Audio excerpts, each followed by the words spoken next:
Você pode dar um aleluia? Aleluia. Fala comigo, o culto é para Ele. Você está disposto a isso nessa noite? Amém. Aleluia. Obrigado aos músicos. Os músicos ungidos, irmãos. Ungido. Tem um peso de glória nessa noite, liberado sobre as nossas vidas. O corpo natural não suporta, né? De tanta glória. Abra sua Bíblia comigo em Apocalipse, capítulo de número 22. A mídia, fica atenta só para passar aqueles informativos para eles, por favor, tá bom? Os slides. Os 4 slides. 5, na verdade. Olha o que está escrito em Apocalipse, capítulo 22, verso de número 6. Quem escreveu foi João, inspirado pelo Espírito de Deus, teve uma visão incrível. E olha o que ele diz com tanta ênfase e com tanta clareza para nós, a igreja. Ele diz assim: disse-me ainda, estas palavras são fiéis e verdadeiras. O Senhor Deus dos espíritos dos profetas enviou o seu anjo para mostrar aos seus servos as coisas que em breve devem acontecer. Eis que venho sem demora. Bem-aventurado aquele que guarda as palavras da profecia deste livro.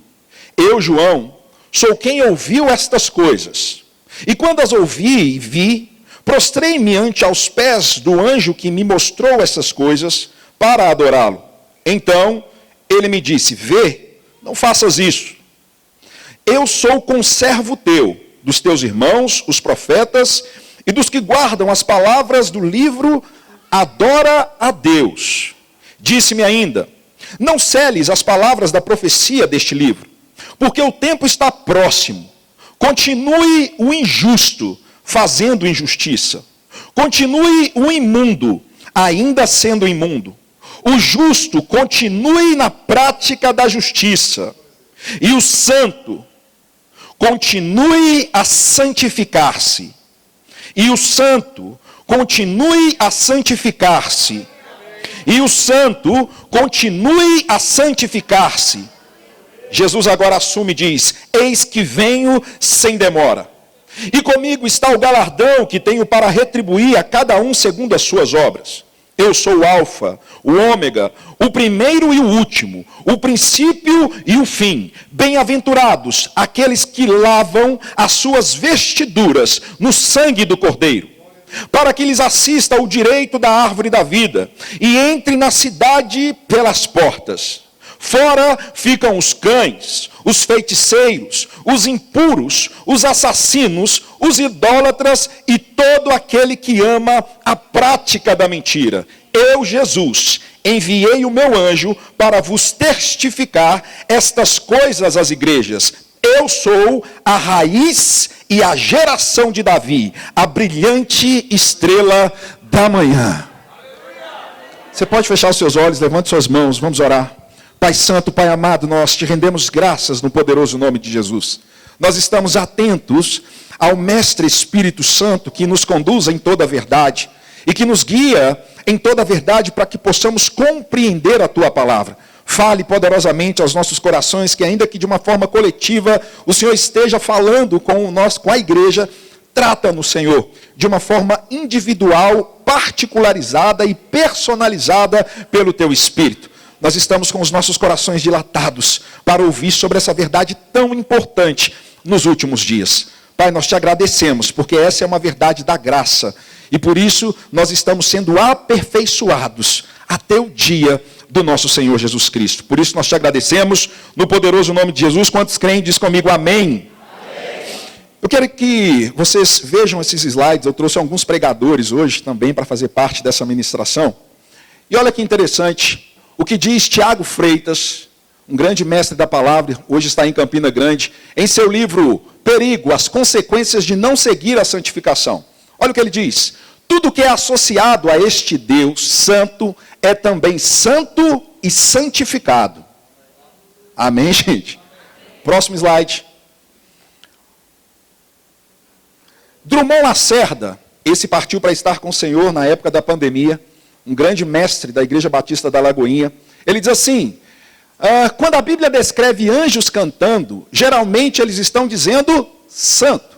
A presença de Deus simbolizada pela arca, não estava em qualquer lugar. Estava no Santo dos Santos. Moisés tirou a sandália porque o lugar que estava foi santificado pela presença divina. Tentar relacionamento com Deus sem viver santidade é mera ilusão.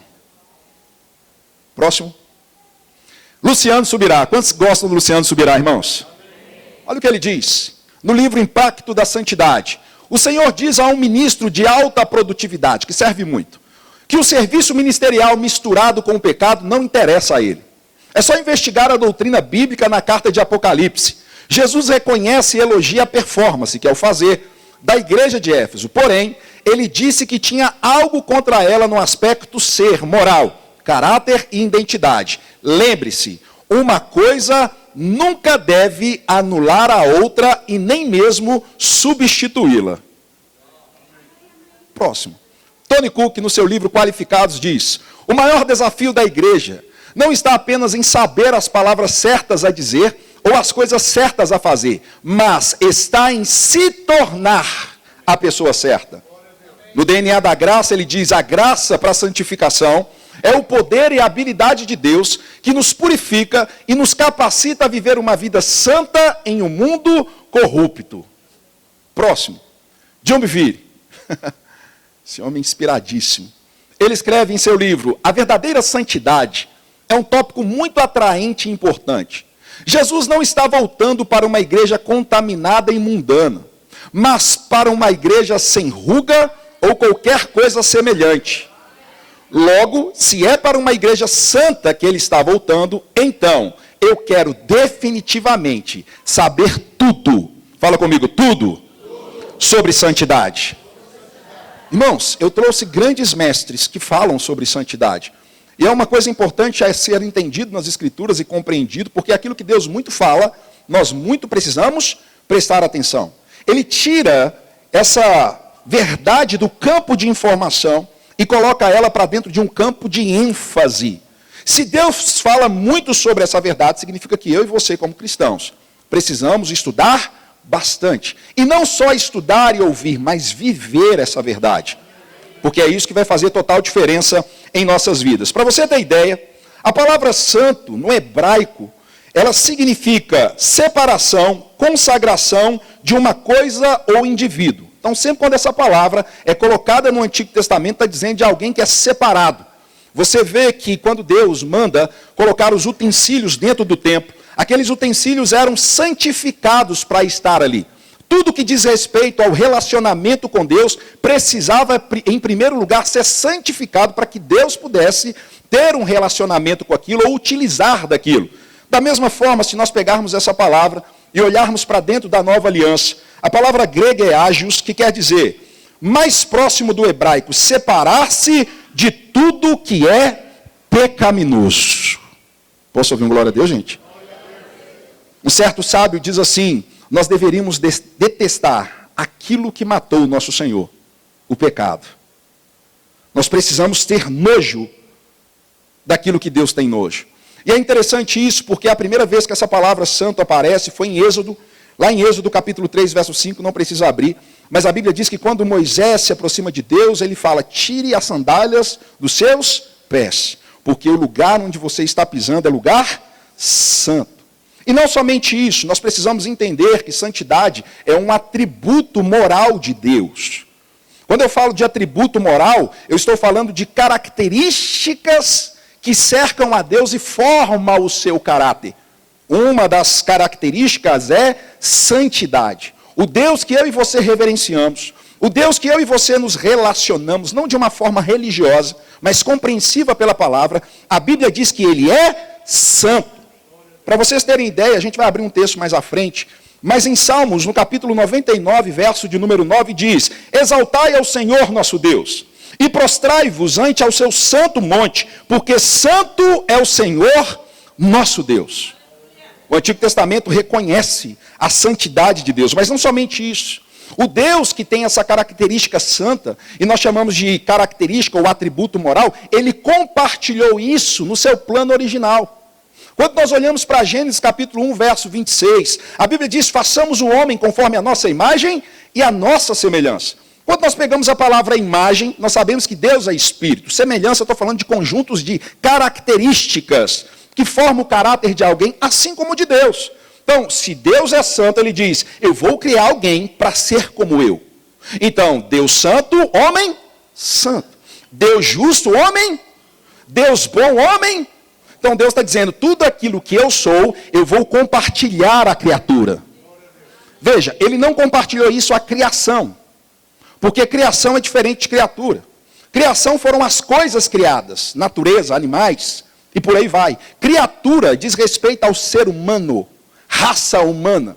E ele diz que a essa raça humana, ele planejou para que ela fosse santo antes mesmo da fundação dos séculos. É interessante porque em Efésios, capítulo de número 1, verso de número 4, vai lá comigo, agora eu quero que você abra, ou então vai aparecer aqui no telão, né? Abra comigo em Efésios, capítulo 1, verso 4.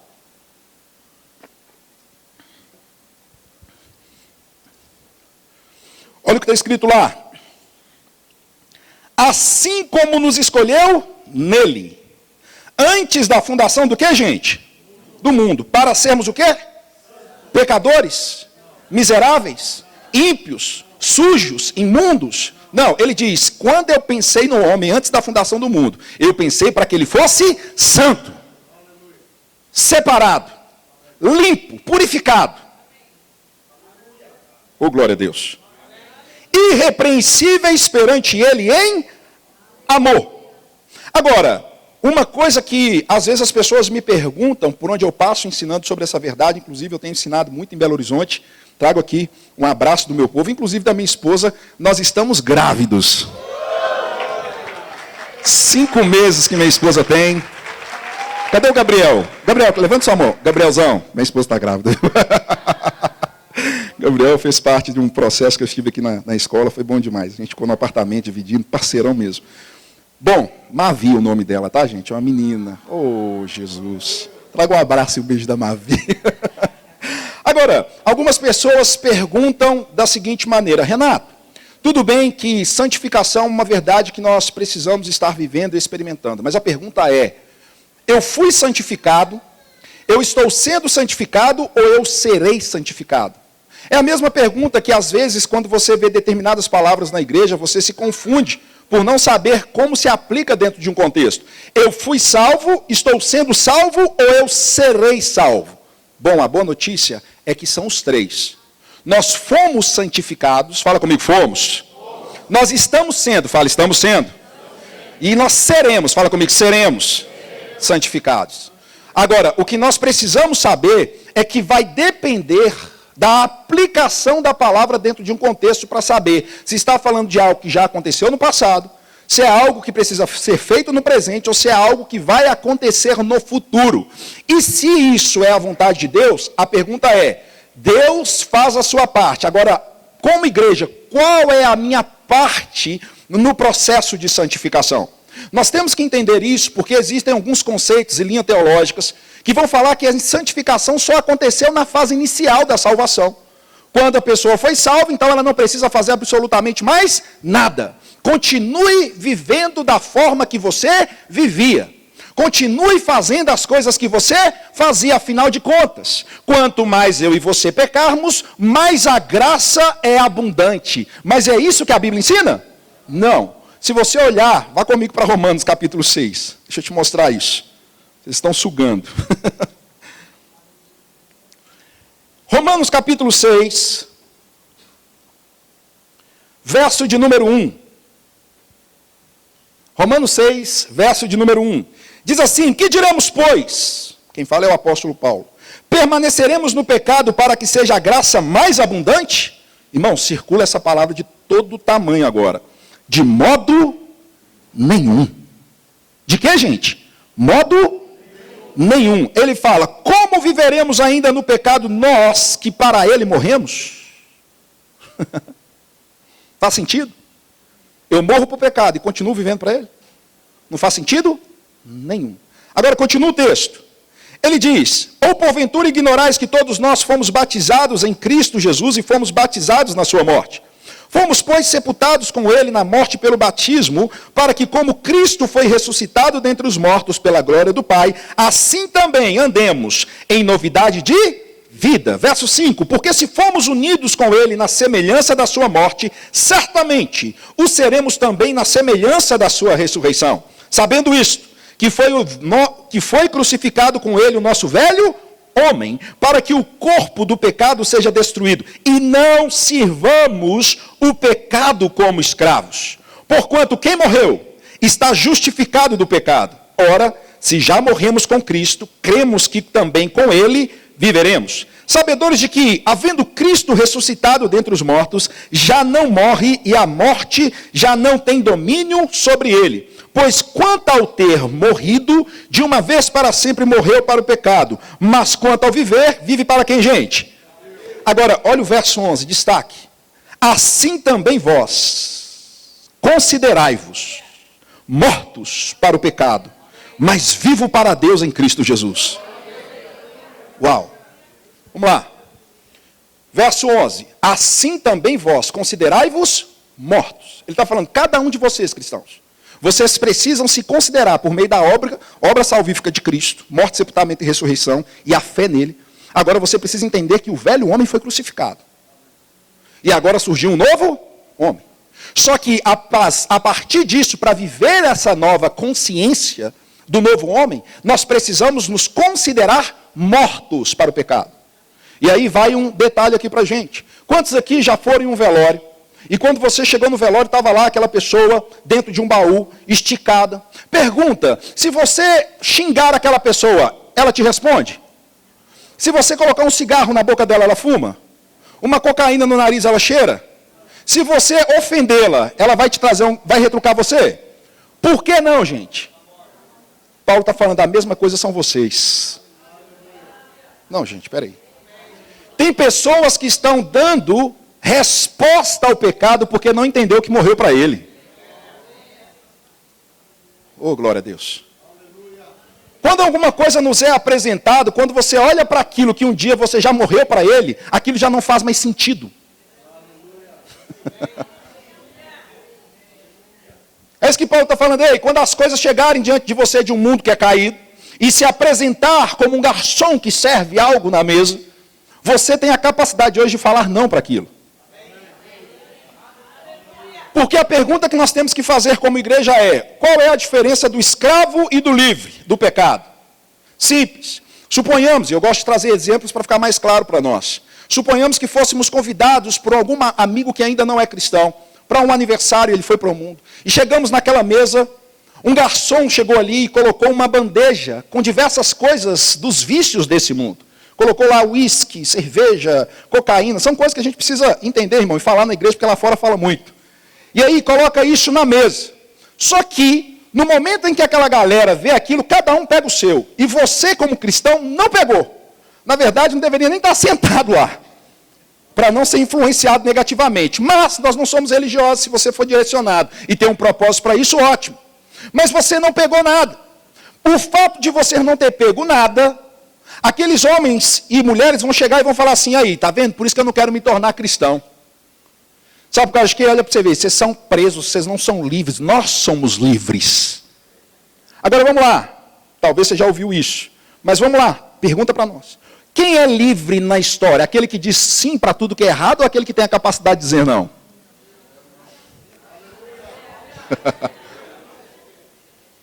O que mostra que nós somos livres é porque hoje nós podemos falar não para o pecado. Oh, glória a Deus. Escravo, ele tem vontade, mas ele não pode fazer o que quer, porque ele é escravo.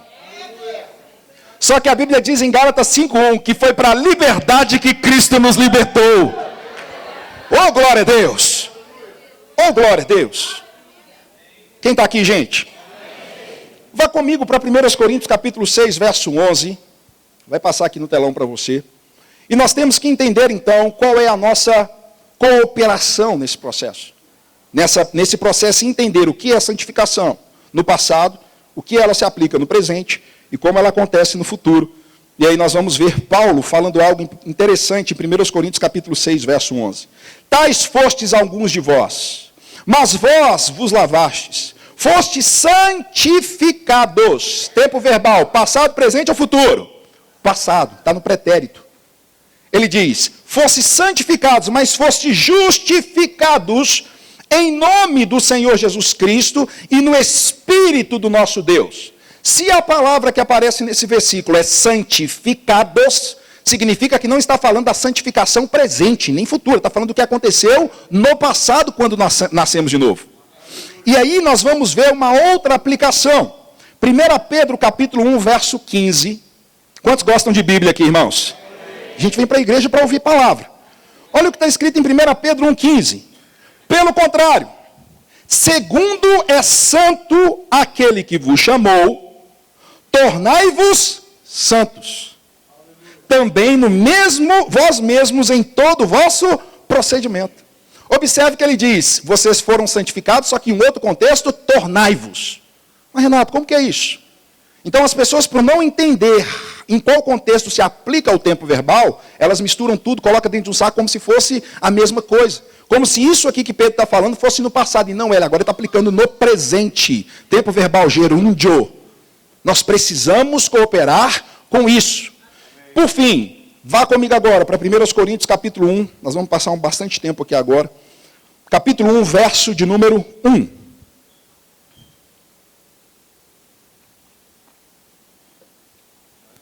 Chegaram lá? Ok.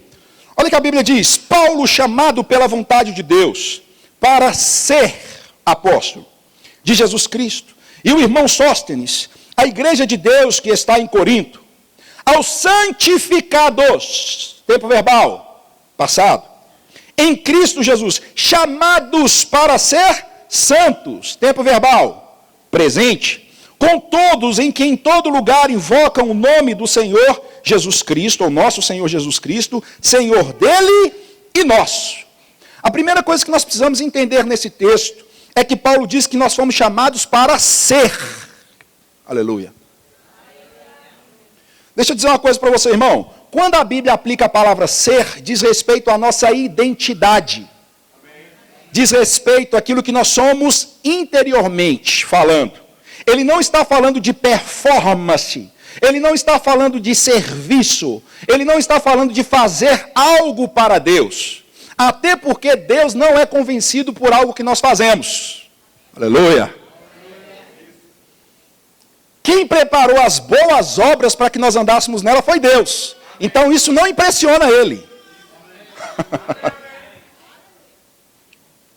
A ideia é, primeiro eu preciso ser para depois fazer. Porque a consciência do ser é que vai fazer com que nós não caiamos em pecado. Que nós não venhamos cair em tentação. Preste atenção, ser tentado não é pecado. Pecado é ceder à tentação. Porque se ser tentado fosse pecado, Jesus então pecou lá no deserto. Mas a Bíblia diz que Jesus não teve nenhum pecado e nem dolo algum chegou na sua boca. Significa que a tentação pode chegar para mim e para você. Agora, como é que nós vamos corresponder a isso? É diferente. Agora, observe lá em Mateus, vá comigo para Mateus, deixa eu te mostrar algo interessante aqui. Mateus capítulo 4, no Evangelho de Mateus, no capítulo de número 4, a Bíblia vai falar no no 3 primeiro, tá bom? No 3. Chegaram lá? No 3, deixa eu ver o versículo aqui certinho. Beleza. 13, verso 13. Por esse tempo dirigiu-se Jesus da Galileia para o Jordão, a fim de que João o batizasse. Ele, porém, o dissuadia, dizendo, eu sou quem preciso ser batizado por ti, tu vens a mim. Verso 15, mas Jesus respondeu, deixa por enquanto, porque assim nos convém cumprir toda a justiça. Então ele o admitiu. Verso 16, batizado Jesus, saiu logo da água, e eis que lhes abriram o céu, e viu o Espírito Santo de Deus descendo como pomba, vindo sobre ele. Olha o verso 17, irmãos. E eis que uma voz do céu que dizia, este é o meu Filho amado, em quem eu comprazo. O que Deus diz? Que Jesus era o quê? Filho. Ser filho diz respeito a ser e não fazer. Jesus recebe um elogio do Pai. Depois que ele recebe o elogio do Pai, o Espírito Santo o conduz até o deserto. Chegando no deserto, Jesus ficou 40 dias e 40 noites sem comer, em total processo de consagração e jejum. E nós sabemos que existe um conceito dentro do que Jesus passou. Mas, quando foi tentado, e o tentador não é Deus, é o diabo, a Bíblia diz que o diabo chegou para ele: se tu és filho de Deus, faça com que essas pedras se transformem em pães. Observe que o diabo sabia que Jesus ficou 40 dias sem comer e sem beber. Agora vamos lá. Jesus estava com fome, sim ou não, gente? Sim. Então quer dizer que o diabo tentou Jesus na sua necessidade, sim ou não? Você falou sim porque você viu meu dedo. E se eu te falar que não? A tentação, em primeiro lugar, não foi na necessidade de Jesus, mas foi na identidade de Jesus. Ele começou perguntando: se tu és filho. Ele não perguntou se tu és profeta, se tu és pastor, se tu és mestre, se tu és evangelista, se tu és apóstolo. Não, ele falou: eu vou mexer naquilo que é mais importante. Se você é filho, porque quando você não entende o que é, você sempre vai tentar fazer para se tornar. Nossa, Jesus. Vamos lá. Por exemplo, tem gente que dá o dízimo para ser próspero. Veja, eu dou para me tornar próspero. Mas qual que é a consciência dele? Que ele não é. Porque se ele está dando para se tornar, é porque ele não entende que já é em Cristo. Oh, glória a Deus. Eu vou fazer hora extra para me tornar rico. Olha esse lado aí. Então ele está fazendo para se tornar, quando a Bíblia diz que ele já é. Cuidado, irmãos, com as sugestões do diabo, te incentivando a tentar fazer alguma coisa para se tornar. Vai para as Escrituras que você vai ver que você já é há muito tempo. Ó. Se tu és filho, e aí Jesus falou assim: rapaz, é mesmo, deixa eu me provar aqui que eu sou filho, deixa eu transformar essas pedras em pães. Foi isso que aconteceu? Não. Jesus disse: está escrito. Por que Jesus disse que estava escrito? Porque o que fundamentou o que Jesus acreditava era o que estava escrito sobre ele. Jesus não caiu na tentação porque sabia da sua identidade e sabia o que estava escrito. E aí vai uma dica. Não é propaganda, não tem nada combinado. Mas aí a gente fala com as pessoas: faça o rema. Ah, para que fazer rema? Estou cheio de coisas para fazer na vida, vai. Todas as coisas que você está fazendo, tentando fazer na vida, é para se tornar quando o rema vai te mostrar que você já é. Renato, para que eu tenho que fazer o rema? Para não ser mais enganado. Para não cair mais na cilada do diabo. Para não cair em tentações de coisas que você já é mais do que vencedor. Posso ouvir um glória a Deus, irmãos? Oh, aleluia. Então, Jesus, ele foi tentado, mas ele não caiu porque ele sabia da sua identidade. Ele sabia aquilo que era. E é interessante isso, porque quando nós vamos para Apocalipse capítulo 2, Jesus vai corrigir a performance da igreja de Éfeso. Irmãos, pensa numa igreja que sabia trabalhar. Pensa numa igreja que sabia encher a igreja. Em gente que sabia julgar até doutrina. Mas olha o que está escrito no verso de número 1 de Apocalipse capítulo 2. Diz assim: ao anjo da igreja em Éfeso escreve estas coisas, diz aquele que conserva na mão direita as 7 estrelas, que anda no meio dos 7 candeeiros, que diz respeito às igrejas, de acordo com Apocalipse 1:20, de ouro. Conheço, diz Jesus, as tuas obras, tanto o teu labor como a tua perseverança, e que não podes suportar homens maus, e que pusestes à prova os que a si mesmos se declaram apóstolos e não são, e os achastes mentirosos, e tem perseverança, e suportastes provas por causa do meu nome, e não te deixastes esmorecer. Você está falando assim: olha, vocês são demais nas obras. Vocês fazem tudo muito bem. Sensacional. Só que isso é o que você faz, porque o que você é, eu preciso corrigir. Próximo versículo, na sequência do texto. Tenho, porém, contra ti. Irmãos, quem falou? Fala Jesus. Você imagina você trabalhando, performando, realizando, e aí Jesus chega para você e fala: para tudo. Está pregando demais, está cantando demais, está tocando bem, está trabalhando bem, acordando de manhã, chegando à noite. Uau, estou fazendo para o Senhor. Aí Jesus fala assim: para tudo. Eu preciso ter um tete-a-tete com você, eu preciso corrigir algo. Observe que ele não está interessado na nossa performance. Ainda que seja importante performarmos bem, mas não é a ênfase que a Bíblia dá. Olha a sequência de que ele diz: tenho, porém, contra ti, que abandonastes o primeiro amor.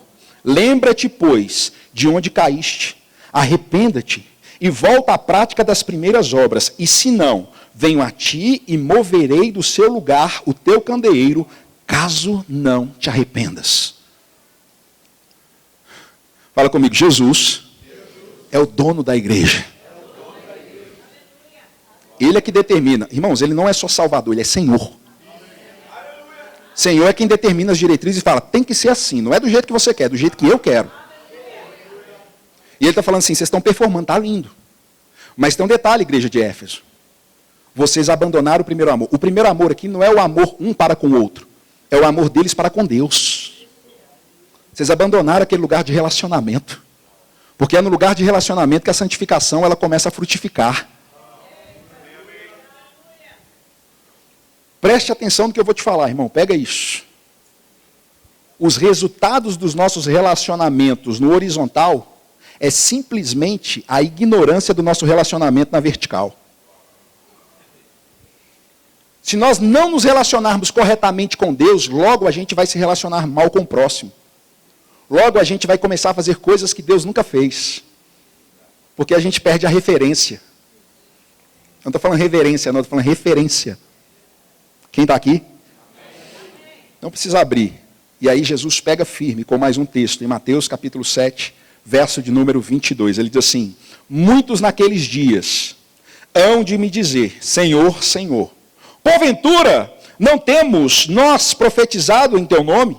E em teu nome não expelimos demônios? E em teu nome não fizemos muitos milagres? Então lhes direi explicitamente, nunca vos conheci, apartai-vos de mim, os que praticai o que, gente? Iniquidade. Preguei, cantei, fiz isso, milagres, curei. Uau, meu nome estava estampado em todas as capas, menos no céu.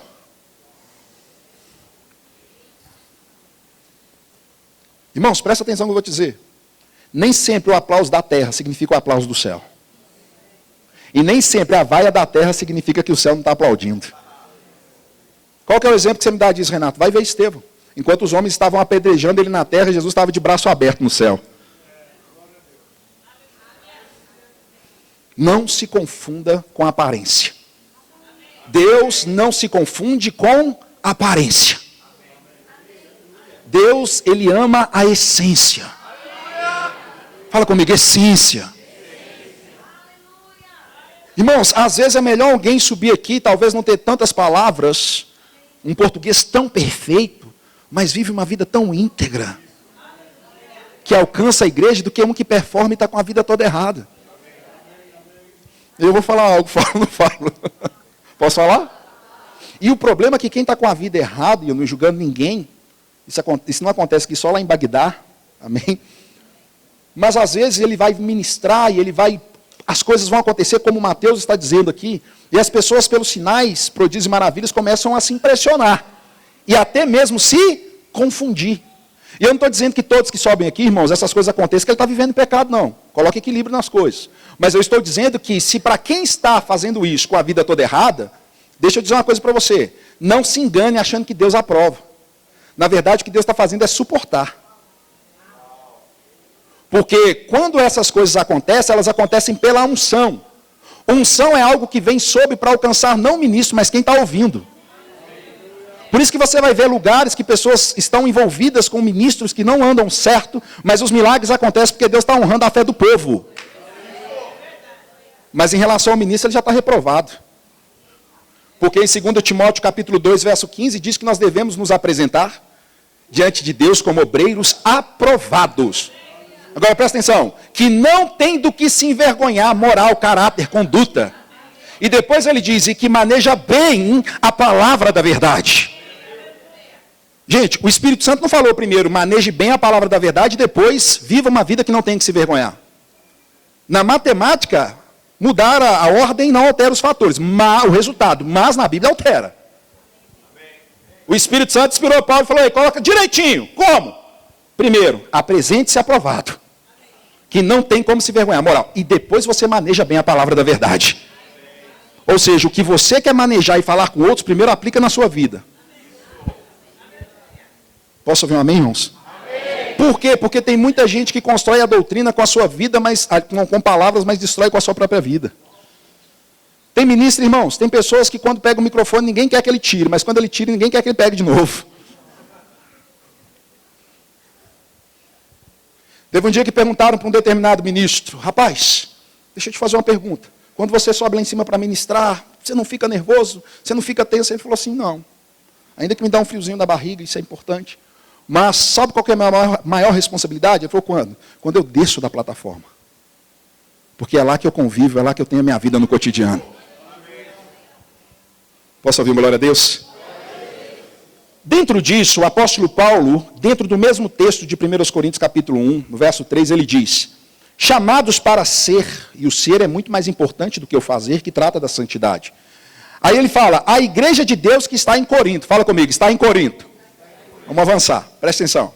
Quando ele diz a igreja de Deus que estava em Corinto, contexto. Paulo escreve essa carta para Corinto 56 anos ou 50 anos depois de Cristo. Só que não somente isso. Ele faz isso na segunda viagem, ele fundou essa igreja na segunda viagem missionária, mas a cidade era portuária, cheia de viajantes que chegavam de outros locais. Mais um detalhe, era uma cidade idólatra. Tão idólatra que eles adoravam a deusa Afrodite, a Diana, ou a deusa Vênus dos romanos. Essa deusa que era adorada lá, ela tinha praticamente 1000 sacerdotisas que prostituíam na cidade em nome dela. Então chegavam os homens dos outros locais, essas mulheres a desciam para poder idolatrar essa mulher, elas vendiam seus corpos. Tanto é que existe uma expressão, até hoje falada, chamada coriantinizar, que quer dizer se prostituir, algo imoral. E foi nesse lugar geográfico que Deus estabeleceu a igreja, por meio do apóstolo Paulo. Deus colocou a igreja onde o trono de Satanás estava estabelecido. Agora vamos lá, irmãos. Não somente isso, a Bíblia diz que Paulo, ao escrever essa carta, de acordo com o capítulo 1, e a gente vai avançar aqui, ele vai mostrar que a igreja tinha todos os dons operando, as coisas estavam acontecendo de forma sobrenatural, tinha gente falando em línguas, as manifestações do Espírito, de acordo com 1 Coríntios 12, 7 e 8, também estavam acontecendo lá, ou a partir do verso 28. E a Bíblia diz que Paulo elogiou eles, e depois disso, Paulo recebeu uma informação dos da casa de Cloé. Ou seja, falando de coisas erradas que estavam acontecendo dentro da igreja. Quando Cloé falou com Paulo, tem algumas pessoas que vão pegar o texto e falar assim, lá, Cloé fez fofoca com Paulo. Porque, afinal de contas, foi levar uma informação. Irmãos, o que Paulo escreve na igreja de 1 Coríntios, a carta de 1 Coríntios, não foi inspiração direta do Espírito Santo para ele, sem que ele fosse lá. Na verdade, foi através de alguém que trouxe a informação para ele. Agora, por que eles levaram a informação para Paulo? Porque Paulo tinha autoridade nessa igreja como apóstolo. E foi ele quem a fundou. E mais, eles ouviram e sabiam que Paulo era o apóstolo, eles levaram o problema para Paulo. Por quê? O que é fofoca e o que é um problema resolvido? Fofoca é quando a gente pega uma informação e entrega na mão de quem não pode resolver. Aleluia. Não, eu tenho que ouvir, deixa eu ouvir aqui. Ouvir o quê, irmãos? Deixa eu te falar assim, nós não fazemos parte do problema. Nós não seremos parte da solução. Então o que a pessoa precisa fazer? Entregar para quem resolve. Quem que é o maduro do negócio? Quem que é a autoridade do negócio? Deixa eu entregar porque resolve o problema aqui.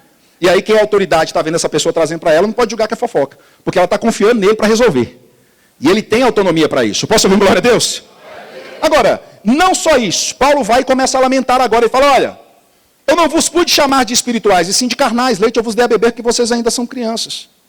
E aí Paulo fala, por que vocês são carnais e crianças? Ele começa a trazer agora as características. Porque entre vocês há contenda. O que fez essa igreja ser considerada uma igreja carnal? Porque entre o relacionamento interpessoal havia problemas e dificuldades. Paulo está falando, ei, quer ver quem é maduro e quem não é maduro? É quem sabe se relacionar ou quem não sabe se relacionar. Relacionamentos interpessoais para Deus importa. Oh, glória a Deus. E a Bíblia vai dizer que depois disso, no capítulo 5, irmãos, aqui que está o impressionante. Abra comigo, em 1 Coríntios capítulo 5, verso 9. Olha o que está escrito lá. Quantos estão sendo edificados? Olha só. Já em carta vos escrevi, que não vos associeis com os impuros. Fala comigo, impuros. Antes da gente entrar aqui, irmãos, nesse detalhe. Por que Paulo está falando isso? Porque tinha um homem lá, dentro da igreja. Fala comigo, dentro da igreja. Não deveria ser assim, isso acontece no mundo e não na igreja. Paulo ficou impressionado. O homem estava se relacionando com a mulher do próprio pai. Com a mulher do próprio pai. Aí Paulo fica sabendo aquilo. Paulo cruzou os braços e falou, realmente, vocês já foram santificados, continue vivendo dessa forma. Foi assim? Não. Olha o texto. Já em carta vos escrevi, que não vos associeis com os impuros. Refiro-me com isso, não propriamente aos impuros deste mundo. Opa! Contexto bíblico. Está falando, presta atenção. Eu não estou dizendo para os impuros do mundo. Eu estou falando de gente que está dentro da igreja vivendo dessa forma. Ele continua dizendo. Aos impuros desse mundo, ou os avarentos, ou roubadores, ou idólatras, pois neste caso teríeis que sair do mundo. Mas agora vos escrevo que não vos associeis com alguém que se dizendo irmão, for impuro, avarento, idólatra, maldizente ou beberrão ou roubador, com esse tal, nem ainda com mais. Olha comigo, uau. Tem um homem aí falando uau. Presta atenção, Paulo está falando, ei, se vocês verem alguma característica dessa, com irmãos dentro da igreja, ele está falando, eu peço a vocês que nem se assentam para comer. Não, mas eu vou assentar porque, afinal de contas, ele precisa desabafar. Irmãos, deixa eu te falar, um pouco de fermento leveda toda a massa. As más conversações corrompem os bons costumes. Na NVT, nova versão transformadora, as más associações corrompem os bons costumes. Cuidado, porque para entrar é fácil, para tirar é uma dificuldade. Um pastor um dia teve uma das manifestações do Espírito operando na vida dele, e ele acabou de sair de um culto, tinha duas mesas, uma do lado direito, do lado esquerdo e outra do lado direito. Ele viu um grupo de cristãos sentados aqui, outro grupo de cristãos sentados ali. E aí, quando ele teve essa manifestação do Espírito, ele conseguiu ter o discernimento de Espírito e ver que em uma das mesas estavam os anjos do Senhor ao redor dos cristãos, e ali estava escrito diante dos olhos dele a ceia do Senhor. Mas quando ele olhou para o outro lado, ele viu os irmãos falando mal de liderança. E sabe o que aconteceu? Ele via um tanto de demônios sentados aos seus ombros. E os demônios estavam banqueteando com eles. E estava escrito, mesa de demônios. Quem está aqui nessa noite, em nome de Jesus? Escolha a mesa que você vai assentar, irmãos. Ande com pessoas melhores do que você para ser inspirado. Conserve as suas vestes. Essa é uma responsabilidade, fala assim, minha. Fala, minha. Ok. Agora, Paulo chega para essa igreja e fala, olha, vocês são tudo isso, mas tem um detalhe, vocês são meus irmãos, eu amo vocês, tenho um grande afeto por vocês. Por que Paulo falou que amava eles, mesmo nessa condição? Porque Paulo tinha duas verdades, a gente já está caminhando aqui para o final, por causa do meu tempo, mas Paulo tinha duas verdades em comum aqui. A primeira verdade que Paulo tinha consciência era de uma verdade posicional. Porque se ele diz santificados, tempo verbal, passado. Ou seja, essa santificação inicial não acontece por aquilo que nós fazemos, mas por aquilo que nós recebemos da parte de Deus. Ou seja, quando nós entendemos a obra de Cristo, cremos nele como Senhor e Salvador das nossas vidas, logo o nosso espírito é nascido de novo. Logo nós nos tornamos instantaneamente santos. Fala comigo, santos. Por isso que às vezes, quando uma pessoa está fazendo coisa errada, Deus vai tratar ela através do pastor, do líder. Mas mesmo ela fazendo alguma coisa errada, você não pode chamar ela de diabo. Aleluia. Por que eu não posso chamar? Porque Paulo ainda continuou falando que eles eram santificados. Mas, ao mesmo tempo, Paulo mostra que essa santificação aconteceu no Espírito pela fé em Cristo Jesus, mas ele olha e mostra uma outra santificação que agora é cooperação nossa. De acordo com Efésios capítulo 1, verso de número 6, não precisa abrir, a Bíblia diz que nós estamos agora plenamente convictos de que aquele que começou a boa obra em nós, ele vai concluí-la até o dia de Cristo. Irmãos, houve uma obra inicial, mas ela ainda não se concluiu totalmente. Mas se você observar o texto, Paulo está dizendo, eu estou plenamente convicto. Se ele diz eu estou plenamente convicto, ele está mostrando o aspecto ou parte humana a ser feita. Já o aspecto de concluir até o dia de Cristo, ela é divina e espiritual, é da parte do Espírito Santo. Mas nós temos que entender que nós temos uma justa cooperação com o Espírito Santo no processo da santificação. Não é eu fui santificado, agora deixa que Deus vai fazer o que Ele quiser fazer. Não, nós precisamos fazer a nossa parte. Fala comigo, eu preciso fazer a minha parte. Agora, como é que eu faço a minha parte? Desenvolvendo nesse processo de salvação e de santificação. Renato, como que isso acontece? Em primeiro lugar, fala comigo, renovação da mente. Então, a santificação inicial ela acontece no espírito, mas a progressiva ela acontece na alma. E quanto sabe que a alma ainda não foi salva? Mas ela está no processo de salvação. Se ela está no processo de salvação, a prescrição e não descrição bíblica. Prescrição é, você precisa fazer algo com aquilo que você está ouvindo. E ele diz em Romanos capítulo 12, verso de número 2, e não vos conformeis com este século. Ele está falando, ei cristãos, não tomem a forma desse mundo, desta presente era. E nós como cristãos, preste atenção, nós sabemos o que é que acontece lá fora. E se nós sabemos, tudo aquilo que existe no mundo não pode existir em nós. Mas tudo aquilo que existe em Cristo precisa existir em nós. Posso ouvir um amém, gente? Logo, ele diz, e não vos conformeis. Se ele diz, não vos conformeis, ele está falando, é você que não se conforma. Tem gente que acorda pela manhã e fica andando assim, Deus, tira esse pensamento de mentira, tira. Deus não vai tirar, irmãos. Porque ele já te deu as ferramentas corretas para que você faça isso. E qual que é a ferramenta? Ouvir e ouvir a palavra de Deus. Porque somente a palavra de Deus tem a capacidade de mudar a nossa forma de pensar. E aí, por que eu preciso mudar a minha forma de pensar, Renato? Porque eu e você, antes de Cristo, éramos pecadores e escravos profissionais. E pensávamos nisso 24 horas. Quando nascemos de novo, ainda que isso aconteceu no espírito, ainda não é a realidade na alma. E aí eu preciso mudar a minha forma de pensar para que a minha alma esteja realmente correspondendo ao meu espírito. Eu preciso deixar de pensar como escravo e passar a pensar como livre. Agora, como é que isso acontece na prática? Paulo diz que aquele que não mentia, não mente mais. Irmãos, não é algo místico. Renovação da mente não é, ai meu Deus, deixa eu ver um anjo batendo, na hora que falar comigo eu mudo a forma de pensar. Não.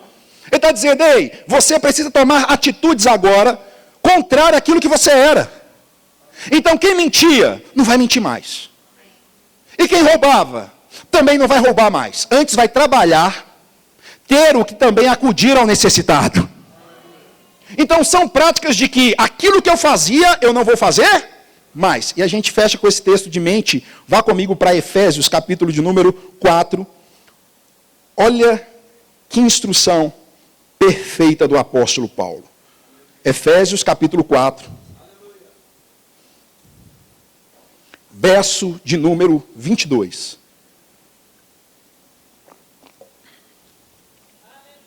Efésios 4, 22, chegaram lá? Ok. Olha o que Paulo diz, no sentido de que o trato passado, vos despojeis do velho, que se corrompe segundo a concupiscência do engano. Olha para mim. Ele está dizendo, olha, o que diz respeito ao trato passado, vocês precisam agora se despojar. O que é se despojar? Tira o terno, tira essa casaca velha. Não tem como colocar vinho novo em odres? Não seja uma coxa remendada dentro da igreja, irmãos. Oh, aleluia. Cheio de... Tem coisa que é de Deus e tem coisa que não é de Deus. Sai disso. Agora ele diz, se despojem dessas coisas. Prescrição. Saia dessa condição de velho homem, que você, posicionalmente falando, já saiu. Mas na mente você precisa tirar isso. Agora, olha o verso de número 24. E vos revistais do novo homem, criado segundo Deus, em justiça, retidão, procedentes do que, gente?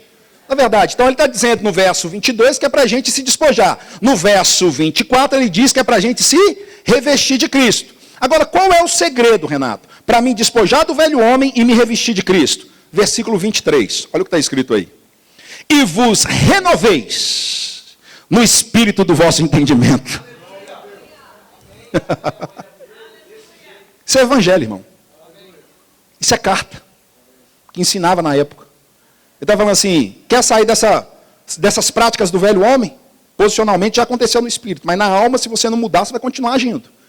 Ele diz, deixa eu te falar, mude a sua forma de pensar. Amém. Fala comigo, eu tenho que mudar a minha forma de pensar.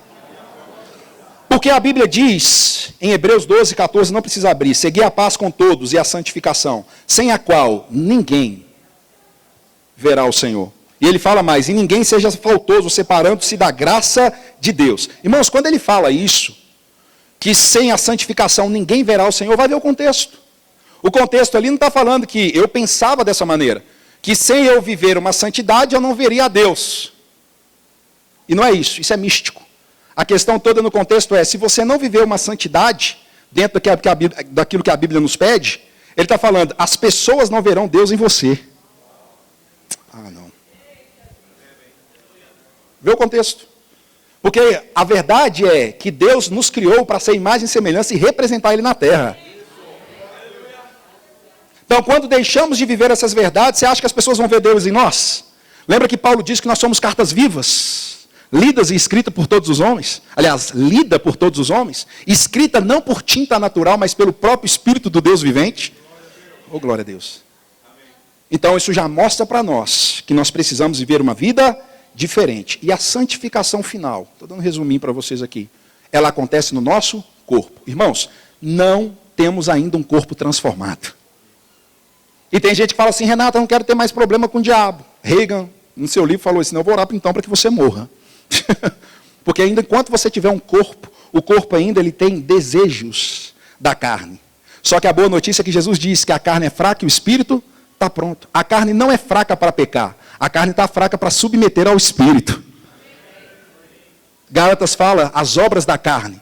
Mas a boa notícia é que Paulo diz que agora nós podemos pegar os nossos corpos como sacrifício vivo, santo, oh glória a Deus, e agradável a Deus, porque esse sim é o nosso culto racional. Culto racional não é vir para a igreja, irmãos, levantar a mão santa na hora que está cantando, não. Ele está falando, culto racional é quando você está lá fora. E o corpo está querendo fazer coisas contrárias do espírito. E você vai falar, não, corpite, eu vou te pegar pelo colarinho. E você vai fazer aquilo que está escrito. A vida de fé faz diferença nisso, irmão. Porque nós não vamos decidir por aquilo que nós sentimos. Nós vamos decidir por aquilo que nós cremos na palavra. A vontade, irmãos, talvez da carne é fazer o que é errado. Mas graças a Deus não somos mais escravos do pecado. Agora nós podemos falar, nós vamos fazer o que é certo. Ah, mas as minhas emoções não estão alinhadas. Emoções, vai para a forma da palavra. Não importa o que você está sentindo. O que a Bíblia diz é e ponto final. Fala comigo, eu tenho que ser radical. Comigo mesmo. Deixa eu te falar, a palavra radical, em outras traduções, é de volta ao Éden. Renato, você é radical demais, sou. Se ser radical é viver de acordo com a vontade de Deus, me deixa radical, irmãos. Porque eu não quero me conformar com esse mundo. Esse trabalho não foi só nosso, ele também foi de Paulo. Paulo diz, eu esmurro o meu próprio corpo, para que pregando a outros, não venha ser eu mesmo desqualificado. Quando ele fala esmurrar, não é bater no seu próprio corpo, ele está falando, eu não vou fazer a vontade que é da carne. Então, se Paulo fazia isso, significa que nós também precisamos fazer. E para a gente orar, 1 Tessalonicenses 5, 23, esse texto é maravilhoso. Porque diz respeito ao que nós estamos falando da tricotomia, espírito, alma e corpo. Santificação no espírito, santificação na alma e santificação em nosso corpo. Os músicos, se quiserem subir, por gentileza. Oh, glória a Deus. Quantos foram edificados, irmãos? Ok? 5:23 diz assim. 1 Tessalonicenses, capítulo 5, verso... ou segundo, eu falei primeiro, não, estou na 2 Tessalonicenses, só um minutinho, irmãos. 1 Tessalonicenses, capítulo 5, verso 23, pronto, achei. Diz assim, o mesmo Deus da paz vos santifique em o que, gente? Fala comigo, tudo? Vamos lá, gente, tudo? Tudo. E o vosso espírito, alma e corpo sejam conservados, íntegros e irrepreensíveis até a vinda de Cristo. Renato, não é possível viver dessa forma. É, Porque se a Bíblia diz, e ela está nos orientando, é porque Deus nos deu capacidade para isso. E a primeira capacidade acontece no novo nascimento. Nascemos de novo.